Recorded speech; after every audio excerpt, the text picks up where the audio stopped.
Hi guys, welcome back to my channel. Thank you so much for being here. It means everything to me. Before we get started, I just want to say to everybody that has been reaching out to me, showing me support, I appreciate you so much. When I tell you I appreciate you, I truly, truly mean it. So thank you from the bottom of my heart.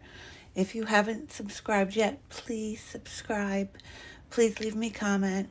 Please leave me a like. It would mean so much to me. You guys are just the best, and I thank you, thank you, thank you.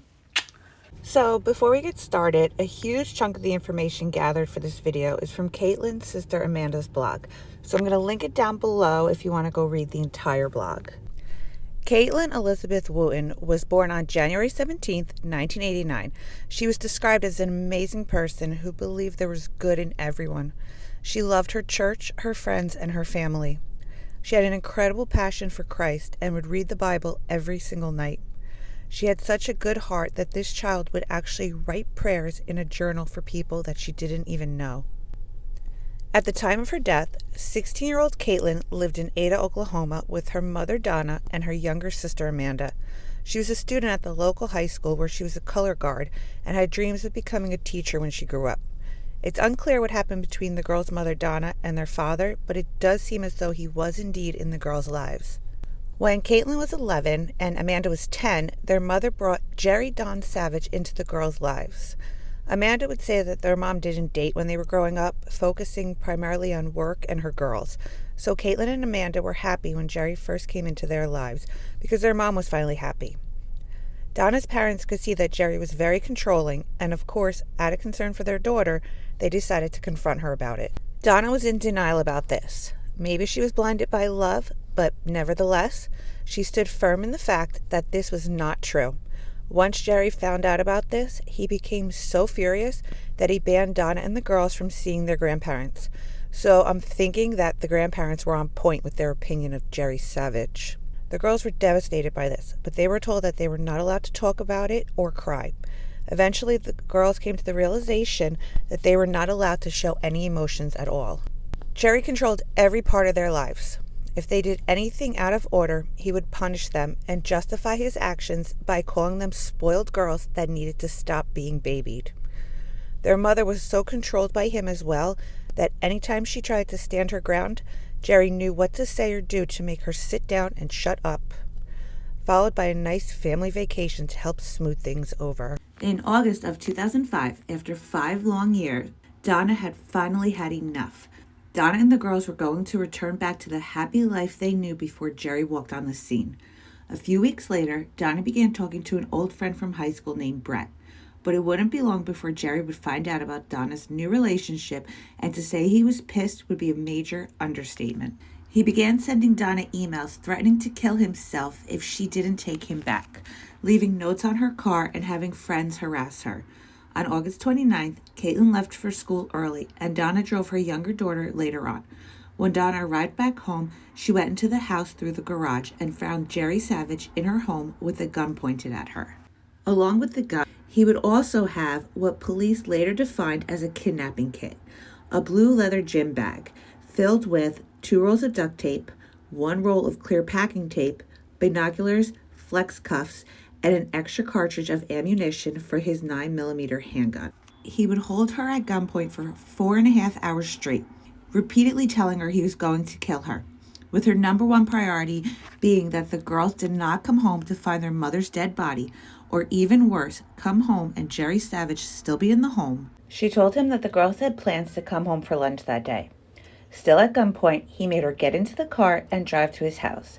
When they got to his house, Donna received her daily 8 a.m. phone call from her boyfriend, Brett. She kept calling him Tracy, praying that he would figure out that something was very wrong. After the call, Jerry allowed her to call her job and let them know she would be late to work because she was stuck at the girls' school. Donna was a nurse at Valley View Regional Hospital in Ada. Her co-workers, knowing that this was completely out of character for Donna, called the girls' school. When the school told the co-worker that she wasn't there, she called Donna back. When Donna picked up the phone, she simply said to her, "The police are on the other line. Just answer yes or no." "Co-worker, are you with Jerry?" "Donna, yes." Coworker, are you being held against your will? Donna, yes. She paused to inform police on the other line. Coworker, does he have a gun? Donna, yes. Coworker, are you at Jerry's house? Donna, yes. Brett and the coworker scrambled to get police involved, and within 5 minutes, Donna could hear police radios and the SWAT team in Jerry's front yard. SWAT, completely geared up, charged Jerry's door and handcuffed him, while Donna ran out the back door to safety. When Amanda and Caitlin got home that evening, their mom told them about her terrifying ordeal. And although shaken to their core, they were relieved that Jerry was finally behind bars where he belonged and the family was finally safe. This safety would be short lived, though, because less than 24 hours later, while Donna went down to the courthouse to get a restraining order for her and the girls, police would inform her that Jerry had posted bail. But the hits keep coming, because the judge would later tell her that he would issue a restraining order for her, but not for the girls because he poses no threat to them. I'm sorry, what? This is some bullshit. Are you kidding me? And just to add insult to injury, they advise her to go into hiding. Yeah, thanks, asshole. Caitlin rushes to get her sister out of cheer practice and home as soon as possible.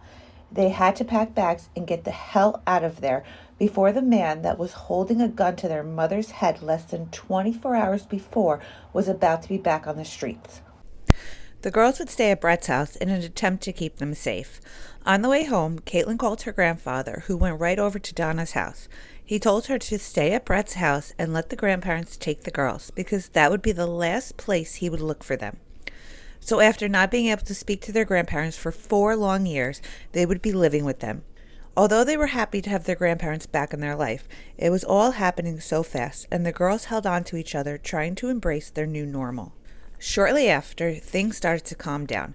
Donna would drive up from Brett's house a few days a week and on the weekends to stay with the girls. The family wouldn't take Donna's car anywhere, and she wasn't able to leave the house alone in an effort to avoid him knowing that she was in town. If the girls wanted to perform at their school's football games, the Ada police would have to work overtime to ensure he didn't show up at the games. It would later be found out that Jerry would dress up in disguises and show up at the games anyway. Donna was so petrified of him that she wanted to move out of state, but the girls begged her to wait until they finished high school, even if that meant having to look over their shoulders 24/7. The girls were given strict rules to never go anywhere alone, to always be aware of their surroundings, and to be prepared to run and scream at a moment's notice. Friday, September 23rd, 2005. Caitlin was supposed to go pick up her sister after cheerleading practice a few miles away. When she failed to show up, Amanda called her grandfather, who jumped into his truck and immediately went to pick her up. Next, they drove over to the high school to make sure that it wasn't just Caitlin lollygagging as typical teenagers do. But when they got there, they wouldn't find Caitlin. Caitlin's car was there in the parking lot alone with one of the back doors open. Trying to keep positive, Amanda got out of the car and ran up and down the halls of the school screaming her name, but she wasn't there. She would say that she knew deep down that Jerry had taken her, but she refused to believe it. Donna was on her way to the game when her mother called her to let her know that Jerry had taken Caitlin and she had 5 minutes to call him before he killed the entire family. She immediately pulled over and called Jerry. He told her that she would never be able to find him and Caitlin, that everything was her fault, and that he wanted to make her hurt. He went on to tell Donna that he no longer wanted to kill her because that would only hurt her girls. Instead, he wanted to kill her girls so she would hurt. Donna begged, cried, pleaded, and bargained, but he wasn't having it. He handed Caitlin the phone, but only for a few seconds. She told her that everything was going to be just fine and that she loved her. After that, Jerry took the phone and the call was over. She would later say that Caitlin sounded so brave on that phone call. An Amber Alert was issued almost immediately, and there were close to 100 law enforcement and Indian tribe members gathering to search for her. Later that evening, police would arrest Jerry's friend under suspicion that he may know where Jerry and Caitlin were and or what his plans were. Donna went down to the station at about 2 a.m. to speak to him and begged for answers, but he wouldn't give her any. He just kept telling her that there was nothing he could do. She asked police to step out and look the friend straight in his eyes, holding his hands, begging him for answers, but he just put his head down. He couldn't even look at her. Donna knew he was lying and knew something life-altering had happened. The following morning, the girl's Uncle Kevin, who was an officer in Ada at the time, went over to the house to deliver the earth-shattering news. Jerry had shot Caitlin in the head and then turned the gun on himself. Donna started screaming and crying, and Amanda blacked out. I can't even imagine this. I'm so sorry to this family. During the investigation, they found plans that Jerry had written out to kidnap and kill both girls, but he was only able to get Caitlin. There was a long investigation that involved Jerry's friend, who was arrested for accomplice to murder. Jerry had taken Caitlin to his friend's land, where he killed her and then himself. All signs pointed to him being guilty of knowing what Jerry's intentions were. The district attorney did an excellent job putting forth a case against Jerry's friend. However, there is a book out called The Innocent Man by John Grisham that came out at the time of the trial. It was about a crooked police force in Ada back in the 1970s that put an innocent man behind bars. One woman on the jury said that she had just read the book, and she would never vote in favor of police no matter what. This led to a mistrial, and the DA chose not to retry him. Jerry's friend was never convicted after that. Since the murder-suicide, police determined that Jerry had abducted his first wife at gunpoint 20 years ago when she served him with the divorce papers. After that, Jerry had also spent some time in a psychiatric hospital. None of this was known to the judge when he set bail. Assistant District Attorney Chris Ross would go on to say, quote, "Every day the court plays Russian roulette with the lives of the public because we don't have crystal balls. We can't differentiate in a matter of hours who's dangerous as opposed to who isn't, and that's what the system asks us to do. If Jerry Savage had been kept in jail, Caitlin Wootlin would be alive, getting ready for a high school football game. The system did not fail. The system worked the way it's designed. What failed was the law. In Jerry Savage's case, the judge had set his bond at $200,000, which is a high bond, but he was able to make it anyway. Every day, people get out who are a threat because we don't have the time or the information yet to prove that they are a threat. The current law needs to be changed so that the defendant arrested on this type of offense is denied bond automatically until he can show the court he is not a danger to society or any other person.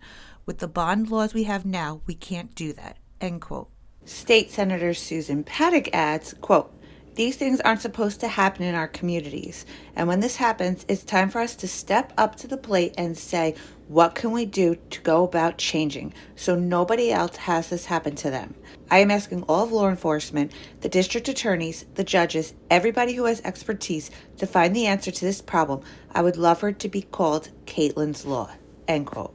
Even though the justice system had failed Caitlin's family more than once and robbed her of a beautiful life, they weren't going to let the bad take over completely.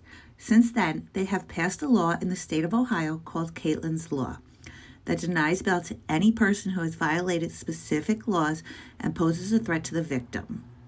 They hope to spread the word about this law and help others prevent what happened to Caitlin and her family from happening to anybody else. Okay, if you're still here, thank you. I know this was a really tough one, but a really important one. So I appreciate you for still being here. Leave me a like, leave me a comment, let me know what you thought. If you haven't subscribed yet, please subscribe. And until next time.